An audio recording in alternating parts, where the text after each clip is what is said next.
फकिरा ग्रामाव क'क्राझार जिल्ला कमिटि AIUDFनि सावराय जथुम जालाङो। बे जथुमानि गेजेरजों क'क्राझार जिल्ला AIUDFनि गोजाम आफादखौ सिफायना गोदान आफाद दानाय जायो। आनवार हुसैनखौनो फिन क'क्राझार जिल्ला AIUDFनि आफादगिरि महरै सायख'नानै गोदान आफादखौ दानाय जायो। फकिरा ग्रामनि मुंख्लं खाम्फा साखाथियाव थानाय रायजोआरि नब्लाङाव जानाय AIUDFनि जथुमायाव हानजानि गोबां दैदेनगिरिफोरा बाहागो लादोंमोन।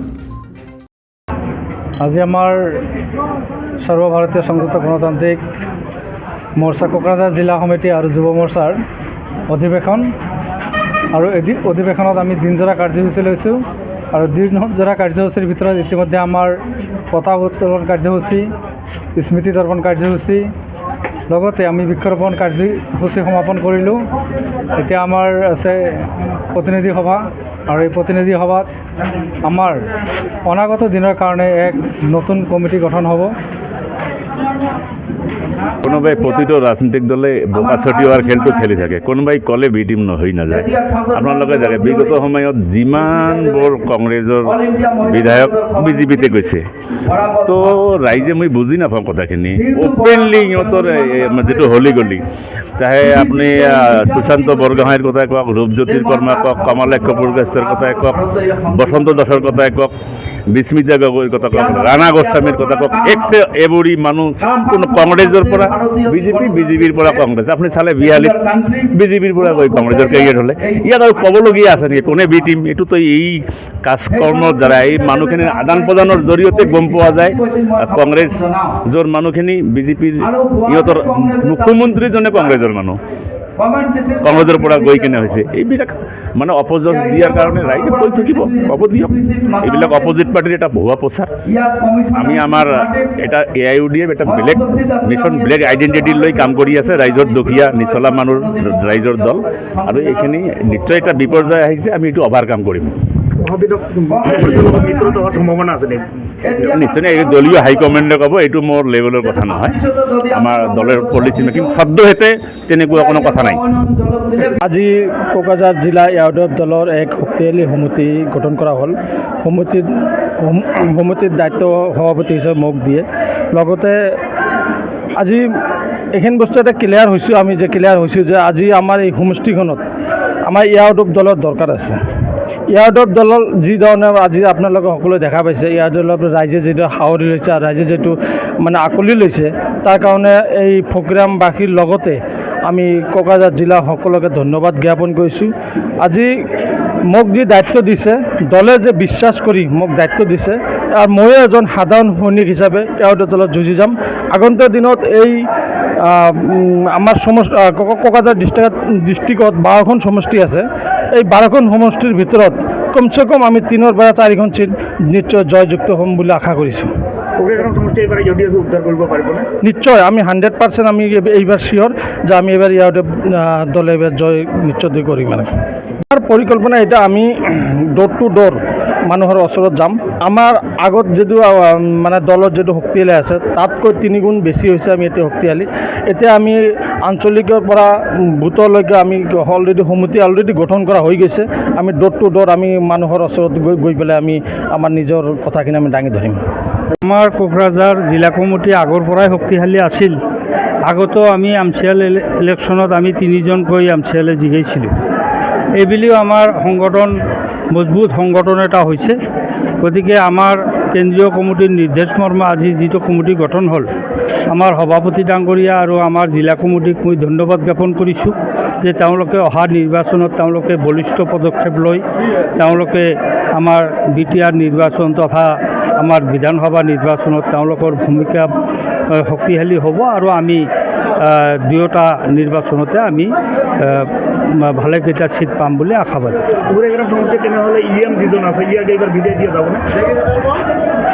ফকিৰাগ্ৰাম ইলেকশ্যনত যোৱাবেলি যিটো ইলেকশ্যন হৈছে, সেই ইলেকশ্যনতেই আমি জিকা কথা আছিল, কিন্তু অলপ খেলি মেলিৰ কাৰণে আমি জিকিব পৰা নাই। অহা নিৰ্বাচনত আমি জিকাটো 100%। কোকৰাঝাৰ জিলাৰ পূৰ্বৰ পৰা আমাৰ দলীয় সাংগঠনিক ভেটি যথেষ্ট মজবুত। এই ঠাইত আমি MCL পাইছিলোঁ। যোৱাবেলি MCL নিৰ্বাচনত, পাৰিষদীয় নিৰ্বাচনত আমি অলপ ভোটত এই জিলাখনত হাৰিছোঁ। তো এইবুলি আমি পুনশ্চ যিহেতু ইয়াতে এটি সুন্দৰ দুটা সুন্দৰ মানে সমষ্টি ওলাইছে ডেলিমিটেশ্যনৰ পিছত বিধানসভা সমষ্টি আপোনালোকে জানে পৰ্বতজোৰা আৰু বাউতুংগুৰি গতিকে অনাগত সময়ত বিধানসভা নিৰ্বাচন আৰু খুব কম দিনতে আহি থকা পাৰিষদীয় নিৰ্বাচনক লক্ষ্য ৰাখি আমি আমাৰ দলীয় সাংগঠনিক ভেটি মজবুত কৰাত লাগিছোঁ এই জিলাখন ইতিমধ্যে আমাৰ মজবুত সাংগঠনিক ভেটি আছে সেইটোকে আমি আকৌ আমাৰ যিহেতু টাৰ্ম অভাৰ হৈছে 3 বছৰকৈ আমাৰ জিলা কমিটি থাকে আমি পুনৰ জিলা কমিটি গঠন কৰিবলৈ লাগিছোঁ আৰু একেটা হাৰিতে আমাৰ জিলা কমিটি যুৱ মৰ্চাৰ কমিটি মহিলা মৰ্চাৰ কমিটি ছাত্ৰ মৰ্চাৰ কমিটি সকলো কমিটি আমাৰ মানে নতুন কমিটি গঠন কৰা হ'ব আৰু আপোনালোকৰ সকলোৰে সহযোগিতা বিচাৰিছোঁ কোকৰাঝাৰ জিলাবাসীৰ সহযোগিতা বিচাৰিছোঁ যে এই জিলাত মজলুম মানুহ বঞ্চিত মানুহৰ কথা কোৱা AIUDF দলটোক মজবুত কৰাৰ প্ৰয়োজনীয়তা আছে কোকৰাঝাৰৰ পাৰিষদত গৈ বিটিআৰৰ পৰিষদত গৈ আমাৰ এই অঞ্চলৰ মানুহৰ কথা ক'বলৈ বলিষ্ঠ কণ্ঠ পৰিষদলৈ নিৰ্বাচন কৰাৰ প্ৰয়োজনীয়তা আছে একেটা সময়তে বিধানসভালৈও আমাৰ বলিষ্ঠ কণ্ঠ এই অঞ্চলৰ পৰা যদি প্ৰেৰণ নকৰে এই প্ৰান্তীয় অঞ্চলৰ কথা বতৰাবিলাক মেইন ষ্ট্ৰীমত আলোচিত নহ'ব আৰু বিভিন্ন সময়ত সেইকাৰণে এই এলেকাবিলাক ইগনোৰ হৈ আছে আৰু সেই ইগনোৰেঞ্চটোকে আমি দূৰ কৰিবলৈ AIUDF দলে শক্তিশালী ভূমিকা এটা লোৱাৰ কথা চিন্তা কৰিছোঁ BTC পৰিষদ কিমানটা আসনত আপোনালোক প্ৰতিনিধি আমাৰ দলীয় এতিয়ালৈকে সিদ্ধান্ত হোৱা নাই আমি আগে পিছেতো 10টালৈকেও আসন খেলিছোঁ এইবেলি আমি কিমান খেলিব পাৰোঁ চাই লওঁ তো কম বেছি হ'ব পাৰে দলে সিদ্ধান্ত ল'ব সাংগঠনিক ভেটি আমাৰ যিহেতু সংগঠনৰ কাম কাজ কেন্দ্ৰীয় সমিতিৰ পৰা আৰম্ভ কৰি আমাৰ ৱাৰ্ড কমিটিলৈ বুথ কমিটিলৈ বা আমাৰ VCDC পৰ্যায়লৈ সকলো কমিটি আমাৰ নতুন পুৰণিটো নতুন হৈ আছে গতিকে এই সাংগঠনিক প্ৰক্ৰিয়াটোৰ মাজেৰে আমি আমাৰ শক্তিক চাম যে আমি ক'ত কেনেকুৱাকৈ পাৰিম BTCৰ যিহেতু বড় অবৰৰ এটা ৰাজনীতি চলে আৰু এইবেলি দেখা গৈ আছে কংগ্ৰেছ আৰু UDFৰ মাজত পাৰ্থক্য আছে এই ক্ষেত্ৰত আপোনালোকে কি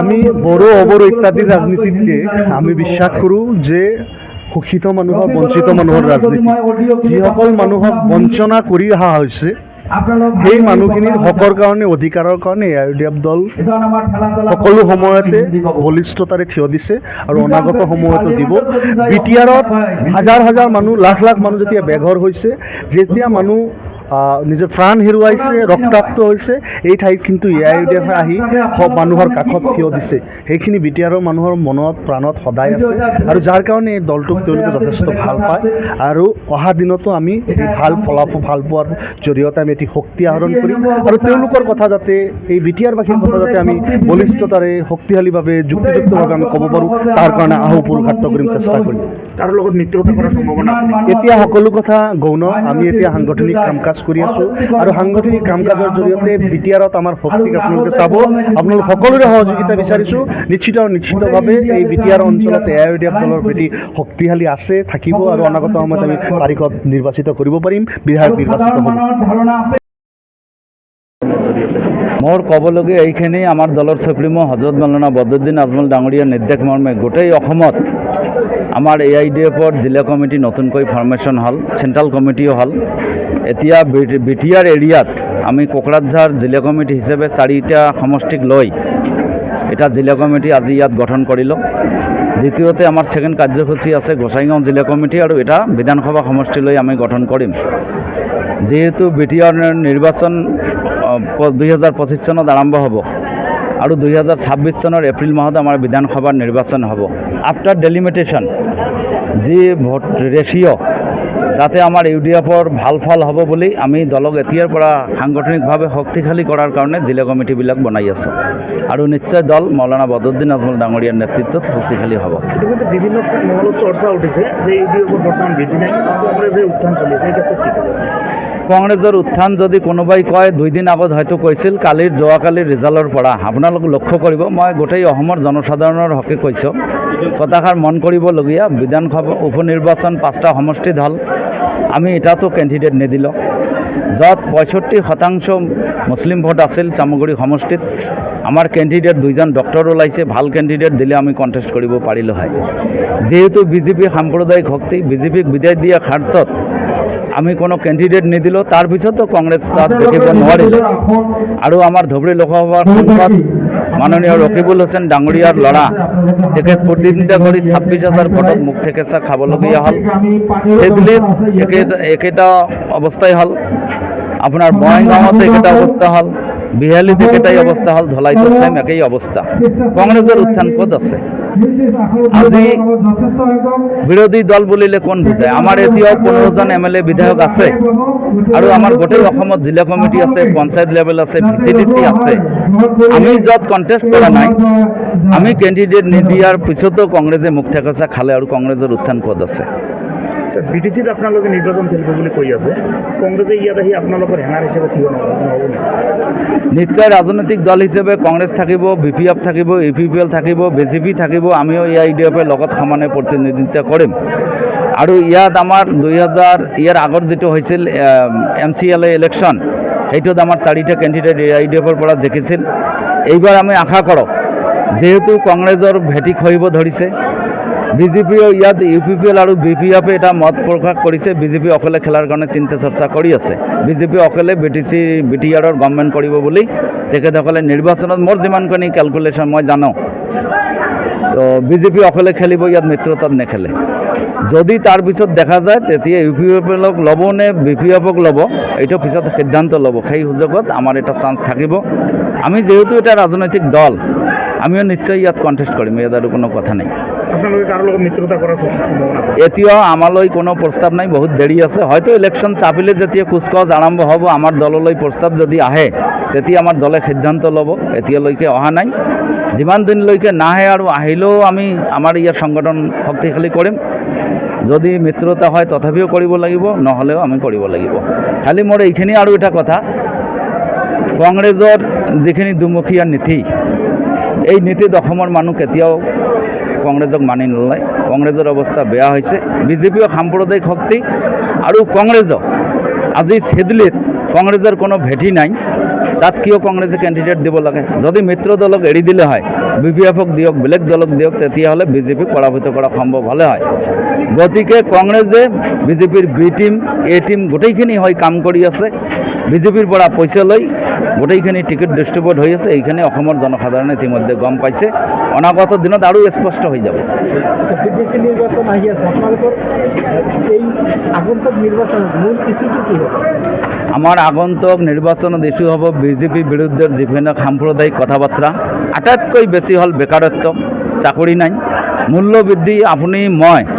আমি আগত 15-16 হাজাৰ টকা হ'লে সংসাৰ চলাবলৈ পাইছিলোঁ, এতিয়া আমাক 40 হাজাৰৰ পৰা 60 হাজাৰ টকা লাগে। 500 গুণ মূল্য বৃদ্ধি হৈছে, দুৰ্নীতি হৈছে, প্ৰত্যেকটো বিভাগতে এনেকুৱা দুৰ্নীতি আপুনি চিন্তা কৰিব নোৱাৰে। এইবিলাক আমাৰ মূল ইছ্যু BJPৰ বিৰুদ্ধে। আৰু কংগ্ৰেছ বিগত দিনত 56 বছৰ শাসন কৰি মাইনৰিটিৰ কাৰণে একো কৰিব নোৱাৰিল, এইটোৱে আমাৰ মূল ইছ্যু হ'ব।